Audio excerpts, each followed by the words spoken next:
Shalom, shalom, manishma. Estamos desde la Yeshiva Tefila Emet. Vamos a dar inicio al shiur número 1, Fundamentos del Judaísmo o Bases del Judaísmo. Es un estudio basado en el libro del Ser Judío, una guía para la observancia del judaísmo en la vida contemporánea. Es un libro que fue escrito por el Rabbi Haim Halevi Donim.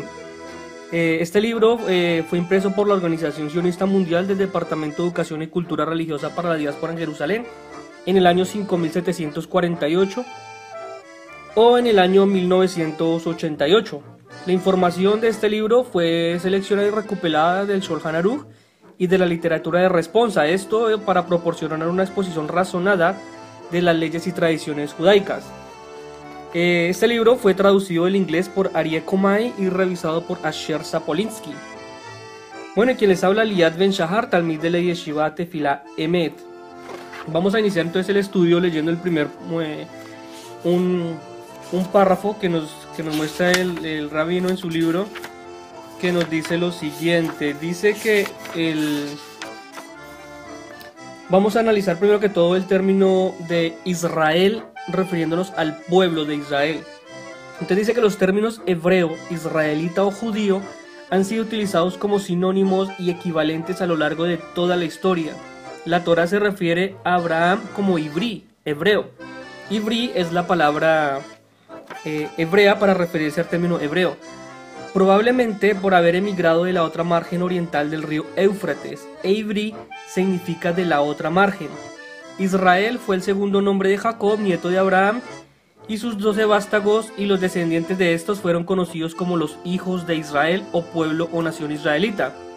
Judío deriva de Judá, hijo de Israel, la más importante de las 12 tribus.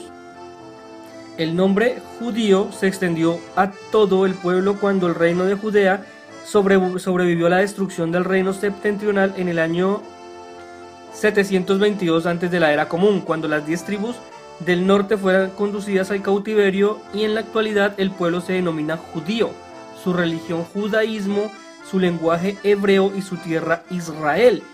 Como nota nos da el rabino que los judíos establecidos en Europa desarrollaron en la Edad Media una lengua basada principalmente en el alemán y algo de hebreo, que más tarde asimiló palabras de diversos idiomas. Esta lengua tan familiar a gran cantidad de judíos en la diáspora se llama Yiddish. Si bien se escribe con características hebraicos, no debe confundirse con el hebreo. Los judíos procedentes de España, los judíos sefarditas, desarrollaron una lengua basada en el español y algo de hebreo. Esta lengua se llama ladino. Analizando los términos, dice que en la primera parte dice que los términos hebreo, israelita o judío han sido utilizados como sinónimos y equivalentes a lo largo de la historia. Vamos a ver esto. La Biblia se refiere a Abraham como Ivri, hebreo, probablemente por haber emigrado a la otra margen oriental del río Éufrates. Ivri significa de la otra margen. Vamos a analizar esta parte del texto. El estudio de Abraham comienza en Bereshit 11:26. Bereshit 11 del 26 al 32. Esta es la parasha Noach. Vamos a analizar qué es lo que nos dice el texto en esta parte. Según la Torá nos cuenta en esta parte, dice que nos habla sobre el nacimiento de Abraham. Nos dice Génesis 11:24, dice, vivió Terach 70 años y engendró a Abraham, Nahor y Harán. Esta es la descendencia de Terach. Terach engendró a Abraham, Nahor y Harán engendró a Lot, pero murió delante de su padre en la tierra de su nacimiento, en Ur de Kasdim. Tomaron a Abraham y Nahor para sí mujeres. El nombre de la esposa de Abraham, Sarai, y el nombre de la esposa de Nahor, Milca, hija de Harán, padre de Milca y padre de Ishka. Pero Sarai era estéril, no tenía hijo. Tomó Terach Abraham su hijo, a su hijo, a Lot, hijo de Harán, hijo de su hijo, y a Sarai su nuera, esposa de su hijo Abraham, y salió con ellos de Ur de Kasdim para ir a la tierra de Canaán. Llegaron hasta Harán y se radicaron allí, y fueron los días de Terach 205 años, y murió Terach en Harán. Nos dice el comentario rabínico, dice que delante de su padre significa que en vida, antes de nacer Abraham, Nimrod fue prevenido por los astrólogos que iban a hacer un hijo a Terach, lo que lo destronaría. Nimrod ordenó a Terach matar a su hijo, pero Terach tuvo compasión y lo ocultó. Después mostró el cadáver de otro niño. Cuando Nimrod supo de la desobediencia de Terach, asustado dijo que su hijo Harán le había dado la idea de eludir la orden del rey. Como Abraham predicaba contra la idolatría, Nimrod lo condenó a ser arrojado a un horno de cal, que es extremadamente caliente. Abraham fue resguardado por Hashem y milagrosamente, por lo que el fuego no lo quemó, y Nimrod ordenó arrojar también a Harán, quien sí se quemó y murió. Analizando el texto que nos dice en 11:29, donde dice que tomaron Abraham y Nahor para sí mujeres, el nombre de la esposa de Abraham Sarai y el nombre de la esposa de Nahor Milca, hija de Harán y padre de Milca y padre de Ishka. Dice que Ishka es Sarai, es decir que Sarai y Milca eran hermanas y ambas eran sobrinas de sus esposos. Entonces aquí nos narró sobre lo que tuvo que ver con el nacimiento de Abraham y cómo y quiénes eran sus esposas, dependiendo también con sus hermanos. Ahora, nos relata también que el término Ivri probablemente se refiere al término de haber cruzado el río Éufrates, o sea, de haber cruzado de la otra margen. Entonces, ya sabemos que Abraham nació en Ur de Kasdim, y cuando él sale de Ur de Kasdim, se va hacia la parte norte, hacia la parte norte de Ur de Kasdim hasta llegar a la tierra de Harán. Y en Harán empezó a su recorrido hacia la parte sur, hacia llegar hacia la tierra de Canaán, que más adelante sería conocida como la tierra de Israel, donde se encuentra Jerusalén. Ahora, analizando entonces el recorrido que tuvo que hacer Abraham para tener una participación tan importante en el propósito de Hashem, Abraham debía probar su fe y obediencia en él. Esto requirió que dejara su hogar y sus parientes en la próspera ciudad de Ur para no volver jamás. Nos cuenta que a pie y también valiéndose de medios de transporte de entonces, se mudó a Harán, a unos 960 kilómetros de distancia desde Ur de Kasdim. Ahora, el 14 de Nisan de 1943, antes de la era común, o sea, el año 1818 desde la creación, Abraham cruzó el río Éufrates y se encaminó hacia el sur. El viaje de Abraham desde Ur, que significa iluminación o aclaración, hasta llegar a la tierra de Hebrón, que significa unión, fue probablemente de aproximadamente 1600 kilómetros, que es lo equivalente a 1000 millas. Este número 1000 tiene un significado profético. Esta instancia recorrida por Abraham tipifica nuestro recorrido espiritual, en el momento en que empezamos en la búsqueda de la verdad espiritual. O sea, la búsqueda se empieza en Ur. Ahí es donde iniciamos nuestro camino, desde Ur de Kasdim, en busca de esa espiritualidad, hasta que llegamos a una plena unión con Hashem, que es Hebrón. Es una de las razones por la cual el viaje debería ser de 1000 millas. Ahora, si en las escrituras el número 1000 tiene un valor profético de la unión completa, que consiste de la siguiente manera. Tenemos el número 1000, que es 1 y 3 ceros. Si analizamos el número 1, que está al principio, tiene un valor de unión o unidad con Hashem, Adonai Eloheinu Adonai Echad. Él es uno y único. El 1 representa a Hashem y los 3 ceros no añaden valor al 1. Ahora, analizando el número 3 por los 3 ceros, podemos tomar que 3 es otro número primo. O sea, como el 0 no añade valor, tenemos los 3 ceros. O si lo analizamos por unidad, cada número nos da 3 ceros, lo tomamos como referencia como número 3. Entonces, el 3 es otro número primo que no se puede dividir. En el hebreo el 3 es la letra Gimel y expresa ideas, pensamientos o cosas importantes. Y Gimel también quiere decir condición de completo con carácter divino y perfección del hombre hacia Hashem. Si tomamos los números 1 y 3, el número que conecta estos dos números viene siendo el número 2. Entonces tenemos la secuencia 1, 2 y 3. Si lo ponemos de una forma en que tenemos el 1 arriba y el 3 abajo, en medio de los dos tenemos está el número 2.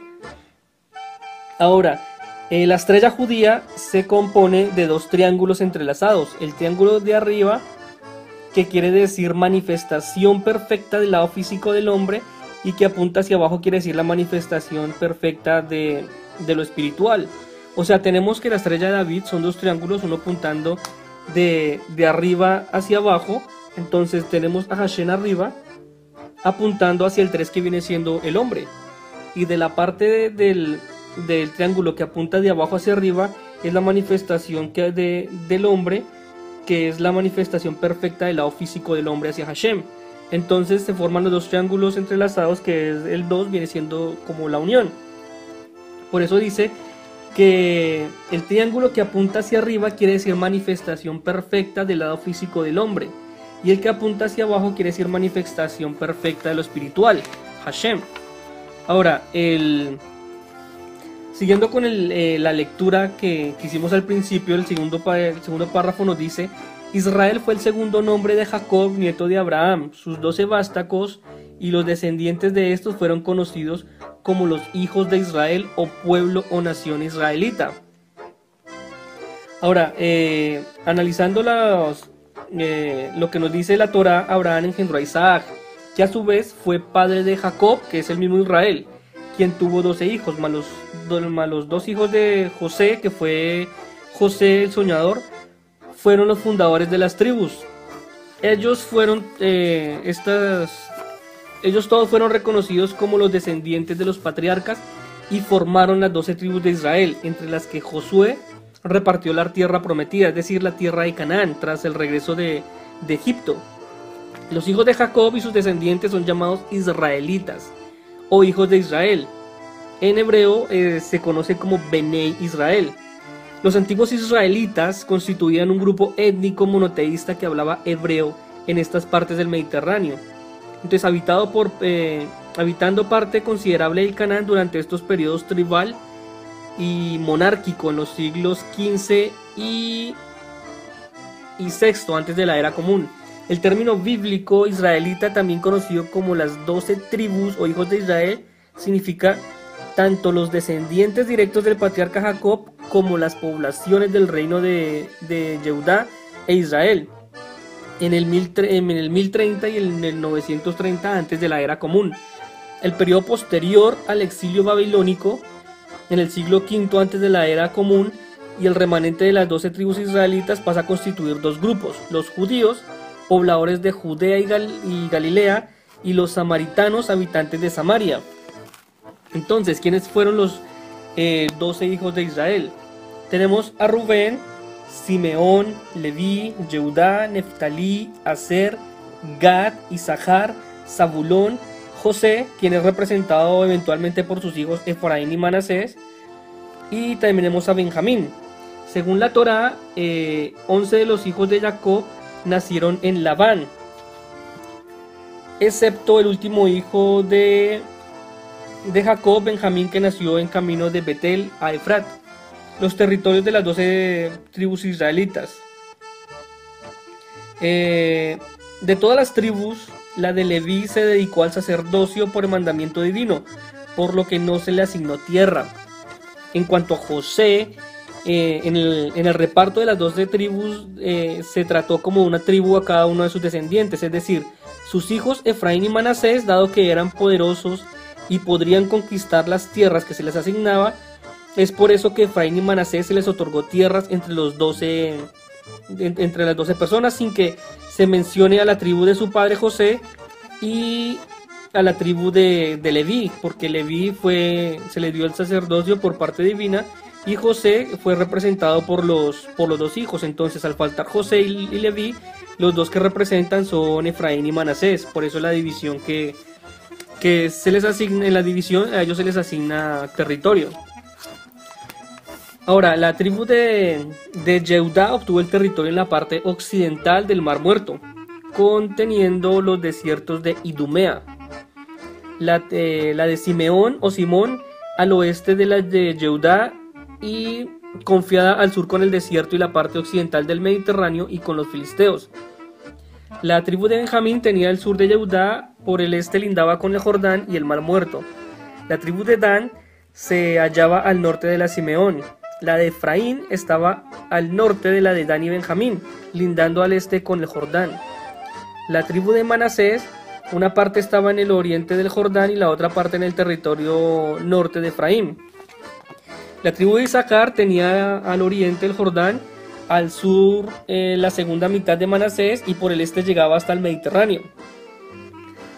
La tribu de Isaacar tenía el oriente el Jordán, al sur la segunda mitad de Manasés y por el oeste llegaba hasta el Mediterráneo. La tribu de Zabulón estaba situada al norte de Isaacar. Y la tribu de Aser tenía al este la de Zabulón y Neftalí.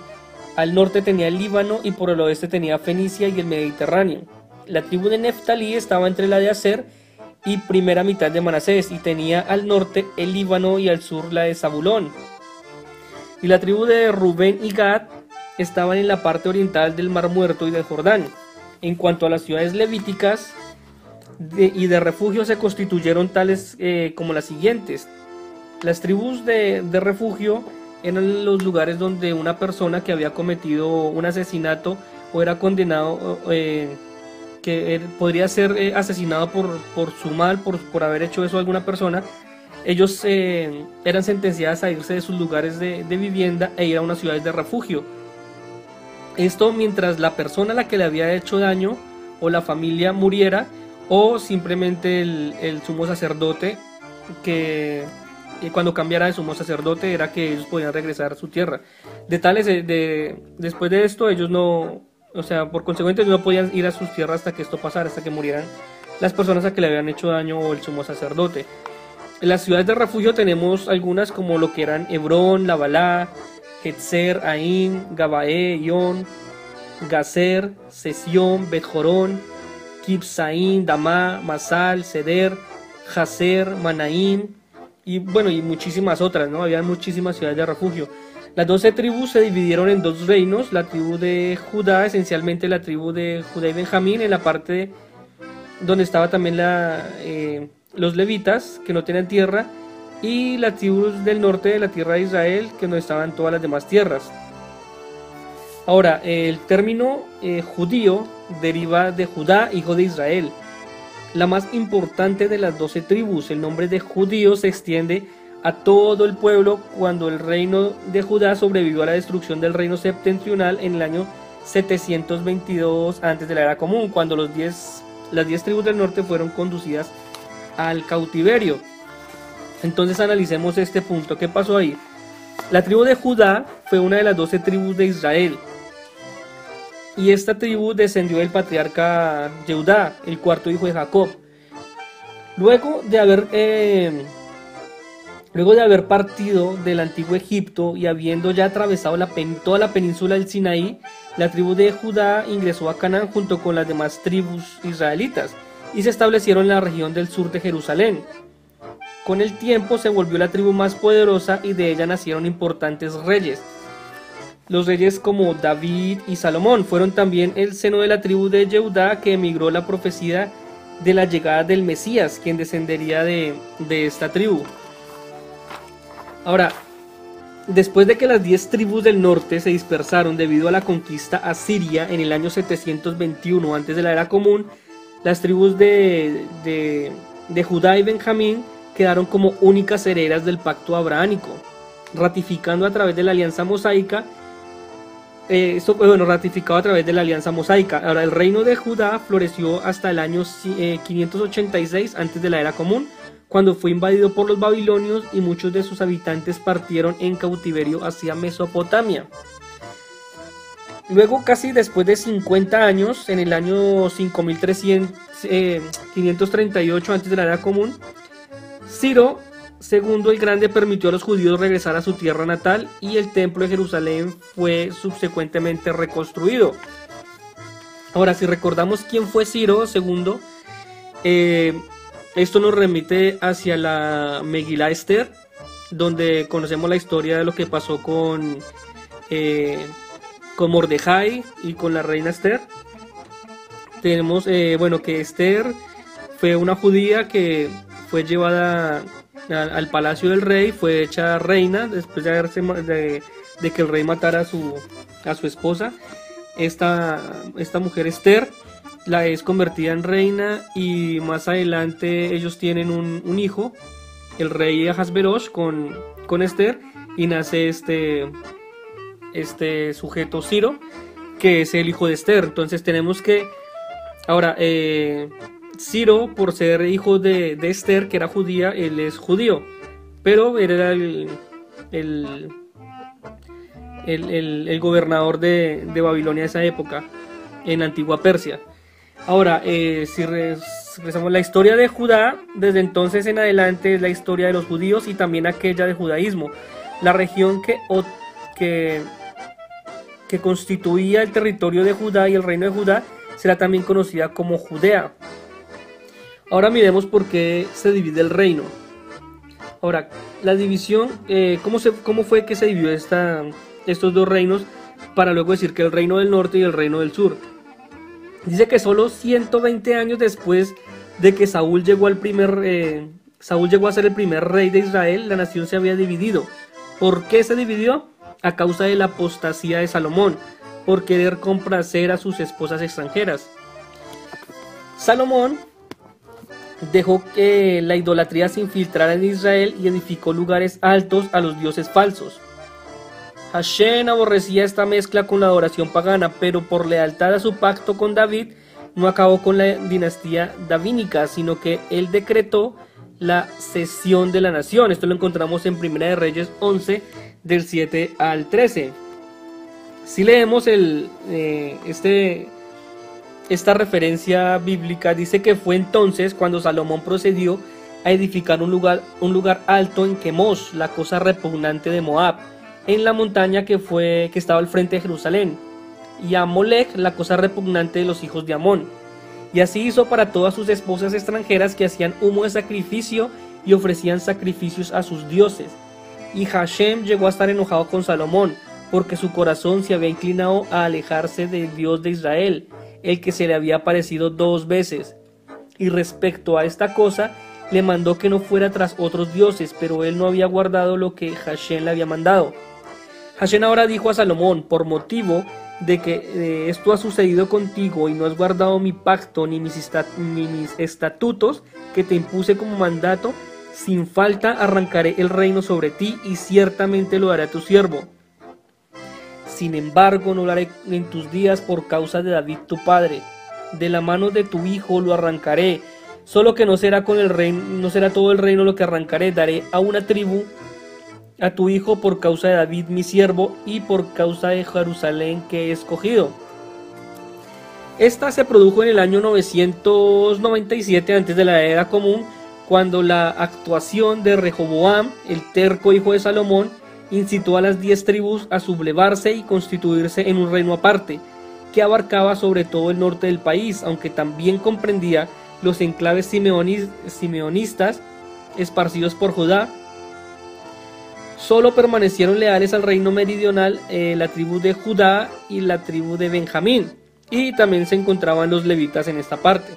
Entonces estas 3 tribus quedaron al sur de Israel, de Jerusalén, que era la tribu de Judá, la tribu de Benjamín y los levitas. Como Jeroboam, el primer rey del reino septentrional, temía perder el apoyo popular si sus súbditos continuaban adorando en Jerusalén, fundó su propia religión. Colocó becerros de oro en Dan, en el límite septentrional, y en Betel, a solo 17 kilómetros al norte de Jerusalén. También instaló su propio sacerdocio y proclamó sus propios días santos. Esto lo encontramos también en Primero de Reyes 12, 26 al 33. Que nos dice: y Jeroboam empezó a decir en su corazón: ahora el reino se volverá a la casa de David. Si este pueblo continúa subiendo a ofrecer sacrificios a la casa de Hashem en Jerusalén, entonces el corazón de este pueblo de seguro se volverá a su señor. Rehoboam, el rey de Judá, ciertamente me matará, y se volverán a Rehoboam, el rey de Judá. Por lo tanto, el rey tomó consejo e hizo 2 becerros de oro y dijo al pueblo: es demasiado para ustedes que suban a Jerusalén. Aquí está tu Dios, oh Israel. que te hizo subir de la tierra de Egipto. Entonces colocó uno en Betel y otro lo puso en Dan. Y esta cosa llegó a ser causa de pecado, y el pueblo empezó a ir delante de uno de ellos hasta Dan, y él se puso a hacer una casa en los lugares altos y a ser sacerdotes de la gente en general, que casualmente no eran los hijos de Leví, no eran levitas. Y Jeroboam hizo además una fiesta en el mes octavo, en el día 15 del mes, como la fiesta que había en Judá, a fin de hacer ofrendas sobre el altar que había hecho en Betel, para hacer sacrificios en los becerros que él había hecho. Y puso a servir en Betel a los sacerdotes de los lugares altos que había hecho. Y empezó a hacer ofrendas sobre el altar que había hecho en Betel el día 15 del mes octavo, en el mes en el que había inventado por sí mismo. Y procedió a hacer una fiesta para los hijos de Israel y hacer ofrendas sobre el altar para hacer humo de sacrificio. Así es como Israel llegó a ser un país dividido en sentido político y religioso, una tierra vulnerable a las agresiones externas y arruinada por la guerra civil. Al alejarse de la adoración pura de Hashem, el reino de las 10 tribus se sumió en la corrupción moral y espiritual. De todas formas, Hashem siguió enviando profetas para exhortar a su pueblo al arrepentimiento. Esto fue como la gota que rebosó la paciencia de Hashem. Pero el pueblo siguió siendo terco, y también nos muestra que las 10 tribus del norte seguían yendo a Jerusalén para poder seguir haciendo sus adoraciones como estaba requerido por la Torá. Pero estas 10 tribus temieron más al rey, que ellos prefirieron dejar de ir a Jerusalén y adorar a los 2 becerros que él había puesto para que no fueran a Israel. O sea, llegó a tal punto de la idolatría en la tierra de Israel que Hashem se tuvo que apartar de ellos, porque Hashem no está en un lugar impuro. Tiene que ser un lugar puro para que pueda morar la presencia de Hashem. Por eso estas 10 tribus quedaron vulnerables a todo lo que se vendría en un futuro, y por eso fueron posteriormente invadidas y ellos fueron llevados al exilio.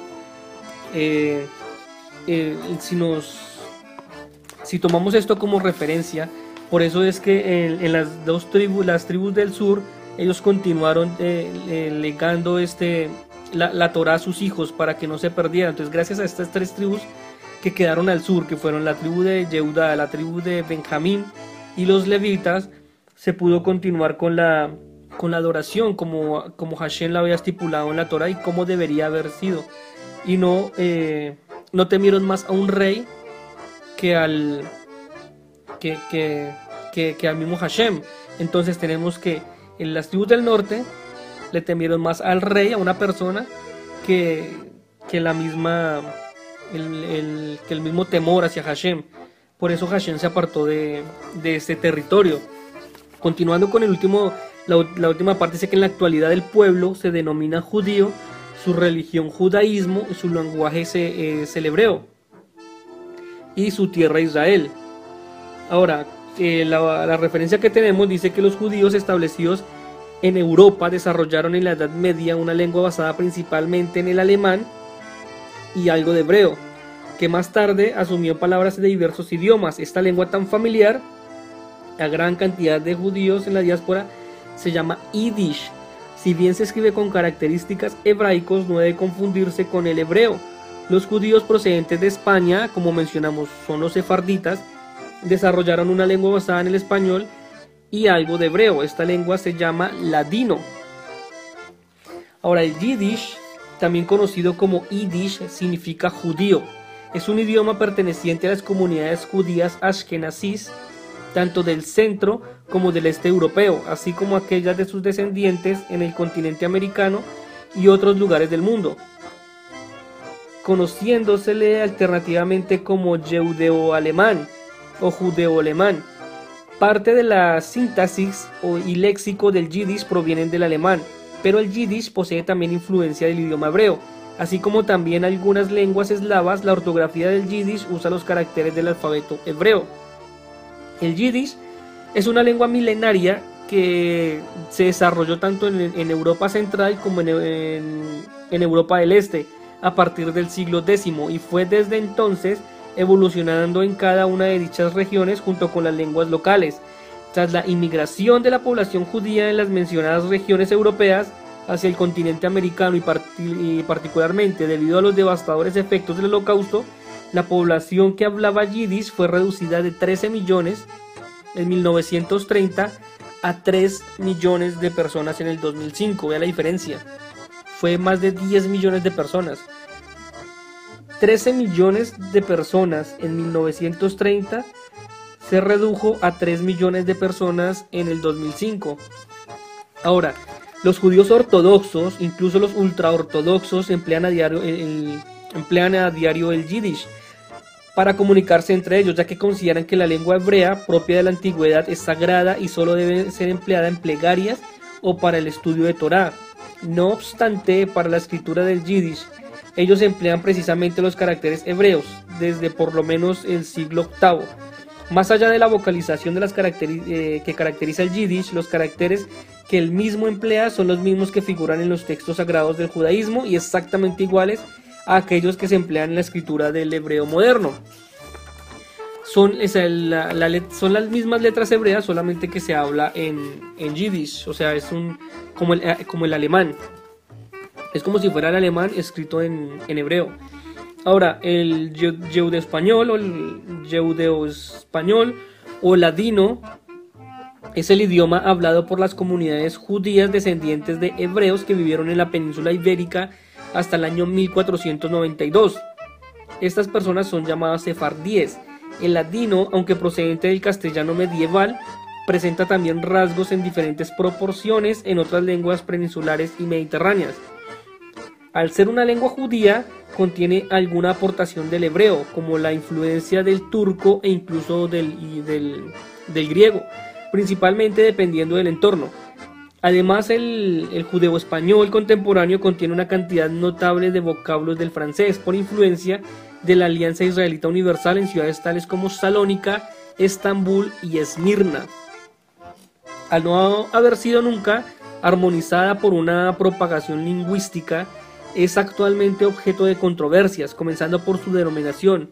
El nombre ladino viene del término latino y surge de la costumbre rabínica de traducir las escrituras del hebreo original al castellano hablado por el común de los sefardíes. Facer en ladino, utilizando finalmente los sefardíes en ladino se dice facer, utilizando finalmente esta expresión para todo este tipo de textos. Sin embargo, los sefardíes se refieren a ella generalmente como español o yeudesmo. El término judeo-español surge de la necesidad de diferenciarlo del español moderno. Ahora, en la actualidad, el número de hablantes del judeo-español ronda hoy por los 150.000 en América Latina, y hay comunidades donde el ladino o las tradiciones sefardíes han sido parte integral de su historia y cultura en países como Ecuador, Puerto Rico, Cuba, México, Colombia, Bolivia y Brasil, y muchos más, bueno, muchos más. En Israel se mantiene una revista de judeo-español editada por la Autoridad Nacional del Ladino, y tiene una emisión semanal de radio en la emisora Kol Israel. Igualmente, Radio Exterior de España emite programas Voces de Sefarad, que recientemente cumplió 20 años al aire. Otros medios de comunicación en ladino han ido desapareciendo a medida que mengua el número de hablantes. Por eso también hice una película que se llama El último sefardí, pero se refiere a por la cultura que se está perdiendo del judeo español. Apenas quedan 150.000 personas que hablan el judeo español. Incluso en Israel hay lugares donde enseñan a hablar el judeo español para que esta lengua pues no muera, ¿no? Las comunidades sefardíes más numerosas fuera de Israel están en Turquía, donde hay unos 15.000 hablantes, y ahí mismo el número de periódicos y boletines emitidos en español sigue siendo significativo. Bueno, entonces esta es la primera parte de lo que nos menciona el libro. Vamos a seguir estudiando más, no todo lo que mencioné acá está en el libro, solamente analizamos un párrafo del texto, estuvimos leyendo también de la Torá, del Tanaj. Entonces fue un estudio, fue para que entendiéramos mejor los términos del pueblo hebreo.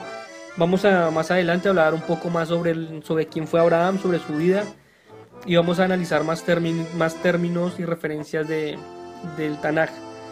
Entonces, muchas gracias por haberme acompañado. Quien les habló, Liad Cohen Ben Shahar, Talmid de la Yeshiva Tefila Emet, y Shalom.